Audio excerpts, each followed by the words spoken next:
Hi! Ako nga pala si Ron. Tulad ni Mon, tamad ako pero may pangarap. Kaya tara, samahan niyo ako sa day 29 of improving myself to make myself better than yesterday. Tara, samahan niyo ako. So, what's up sa inyo mga kasingkit? Ito na nga pala yung day 29 ng ating pagbubuhat. Pagpasensyaan nyo na nga din pala yung boses ko dahil medyo minamalat nga pala tayo ngayong araw. Ilang minuto nga lang ay nandirito na nga pala ako sa may loob ng gym. At syempre, matik na nga pala na una nating gagawin dito ay ang mag-warm up. Kailangan natin to bago nga tayo mag-workout para nga pala ma-warm up yung mga muscle natin at para hindi mabigla. Pero bago nga pala natin simulan yung video na to, sa mga hindi pa nga pala naka-follow sa ating Facebook page, mag-follow na kayo para updated kayo sa mga paparating ko pang mga video.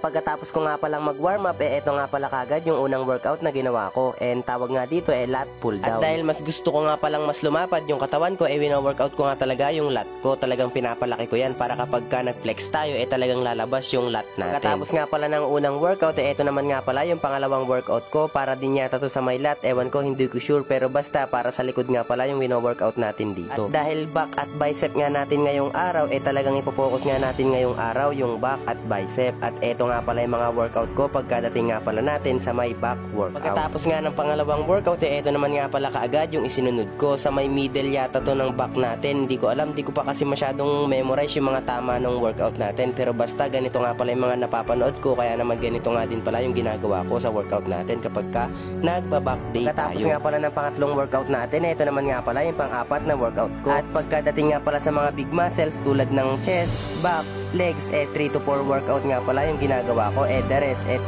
workout na lang. Kayo mga kasingkit, tatanungin ko kayo, anong mas magandang workout pagkadating sa lats natin, or ano yung mga workout na mas mapapabilis yung paglaki ng lats natin. At dahil tapos na nga pala yung program natin, pagkadating nga pala sa may back, sinunod ko na nga pala kaagad etong bicep natin. At ito nga pala yung pinaka the best na workout pagkadating nga pala sa may bicep nyo. Dahil sa workout na to, talagang binat na binat nga pala yung muscle nyo sa may bicep. Talagang punit na punit yan, talagang tamado, tsaka dahan-dahan nga lang pala yung pag-angat nyo. Dito medyo binibilisan ko nga dahil baka mamaya hindi ko nga pala matapos yung reps, pero until failure to mga kakasingkit. Pangalawang workout ko nga pagkadating sa may bicep, lumipat nga pala tayo dito sa may machine. Ayan, kung makikita nyo dito, parang madali nga lang yan, pero napakahirap din neto mga kasingkit dahil talagang kailangan nyo nga siyang hilahin pataas. At kung umabot nga pala kayo sa part ng video ko na to, pwede bang pa-like, share, at syempre pa-comment na rin kung tagasan ka para naman malaman natin kung hanggang saan nga ba umabot yung video ko na to. Last workout ko nga pala pagdating sa may bicep, bugbog na nga pala yung bicep ko dito, pero syempre tiis-tiis lang tayo, tiyaga lang, and pinipilit ko nga lang din talagang buhatin dito kahit hindi na nga pala kaya ng bicep talagang ko. Ubus na nga pala yung lakas ng bicep ko dito, pero syempre ayan, kung makikita nyo nga pala yung pagmumukha ko dyan, talagang hirap na